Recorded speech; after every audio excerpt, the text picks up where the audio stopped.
Hello, and welcome to Living English. Today, we'll look at giving instructions, how to tell people what you have to do to make things. Today in Sisters and Brothers, Anne cooks a meal for Sarah's family. So, let's see what's cooking.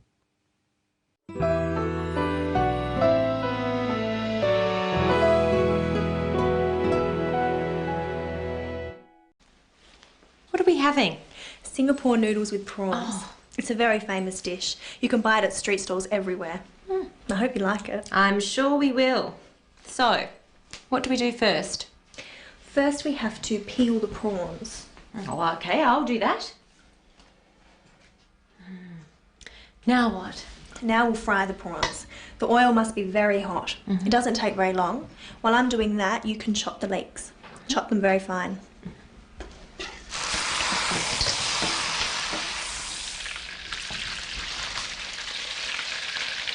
Like this? Yes, sort of.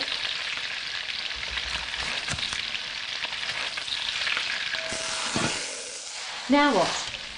Next we add the spices and some ginger and the leeks. Okay, and now? Now the leeks are soft, we put in some bean sprouts. And then the prawns and the noodles. All in together. Is that all? Almost. Lastly, we add some of this special sauce. Didn't think I'd be able to find this here. Your market's very good. That's it. We're almost ready. I hope your family's hungry.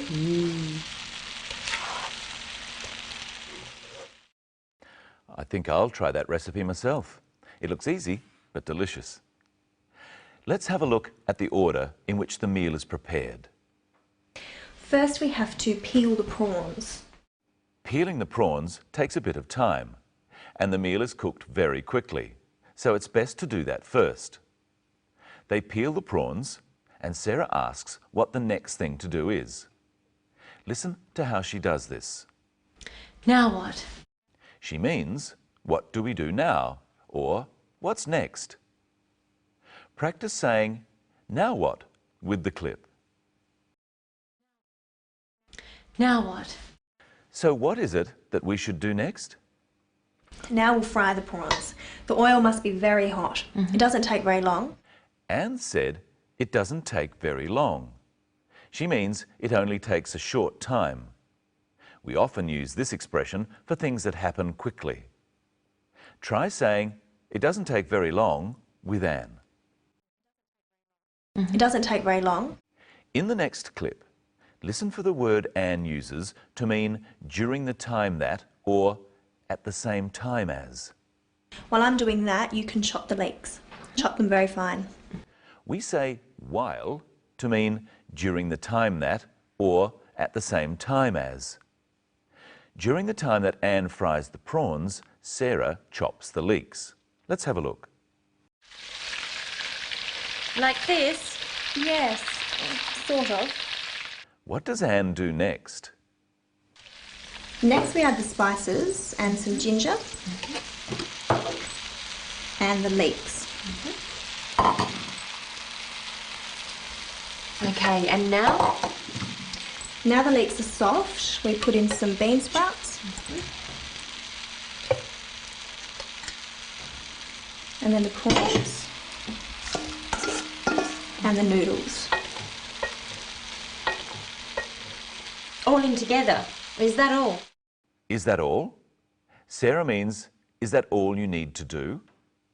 And is it? Almost. Lastly, we add some of this special sauce. For the final or last thing, Anne says lastly. Lastly, we add some of this special sauce. She could have said finally.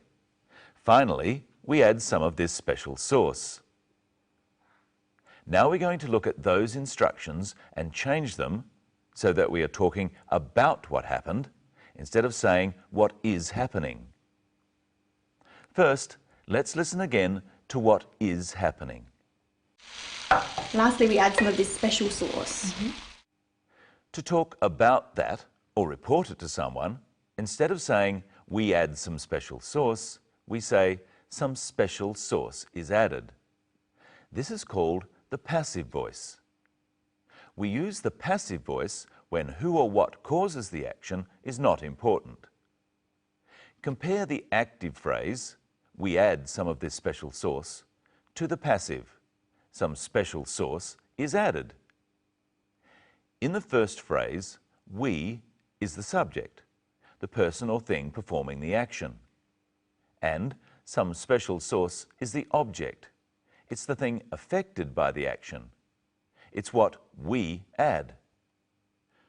But in the passive phrase, some special sauce is the subject of the action.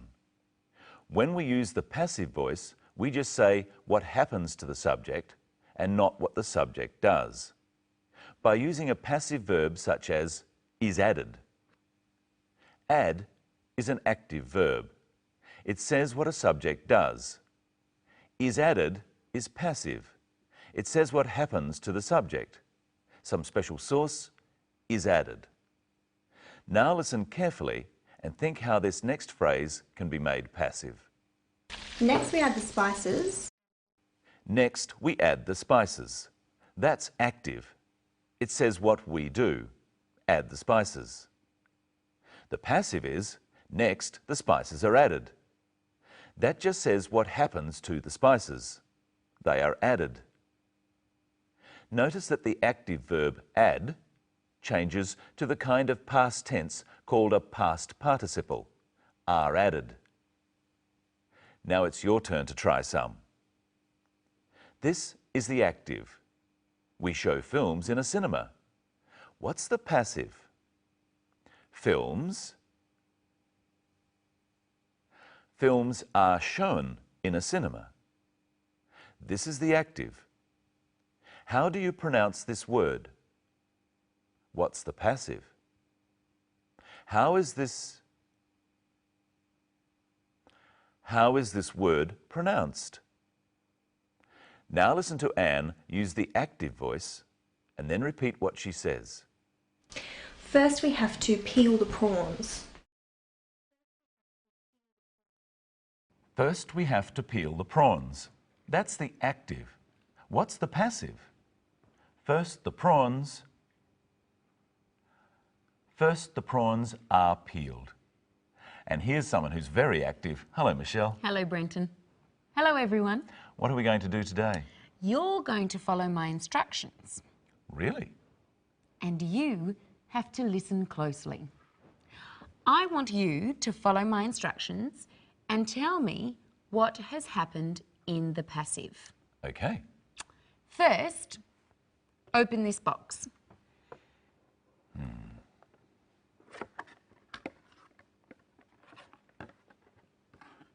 The box is opened. Next, take out the camera. The camera is taken out. Turn the camera on.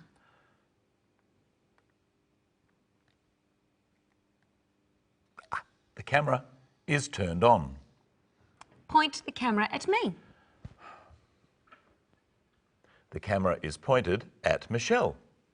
Take my picture.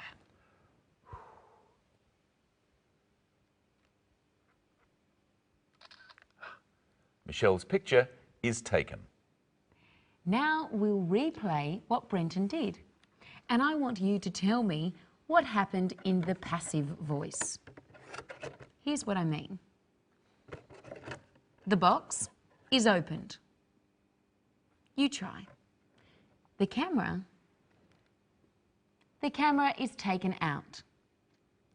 The camera is turned on. The camera at Michelle. The camera is pointed at Michelle.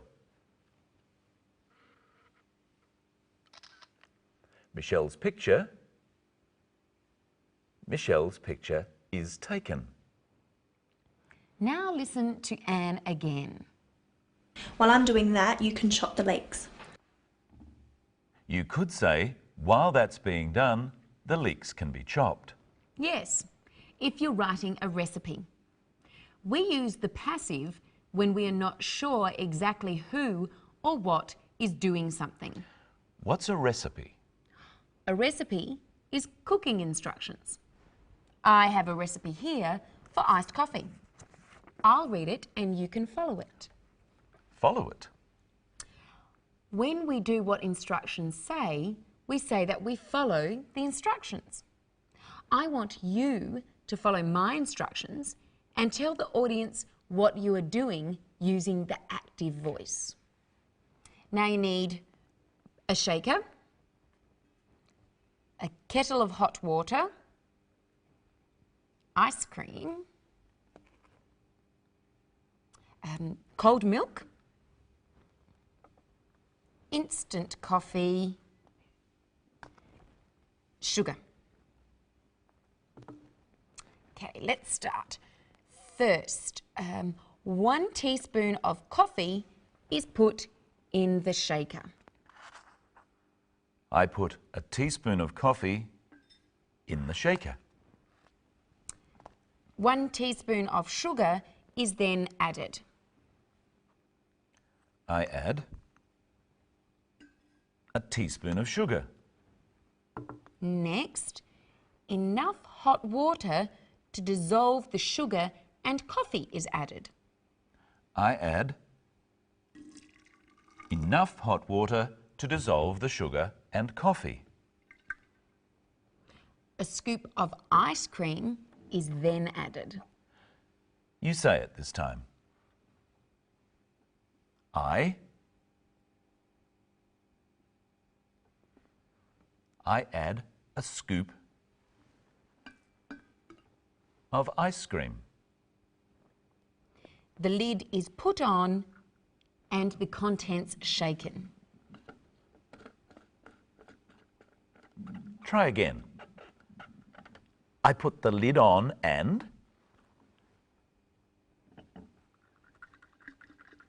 I put the lid on and shake the contents. Then the lid is taken off and the shaker is filled with milk. I take the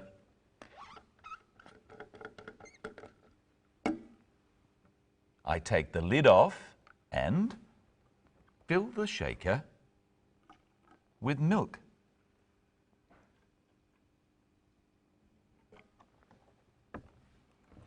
Finally, the lid is put back on and the contents shaken vigorously. Finally, I put the lid back on and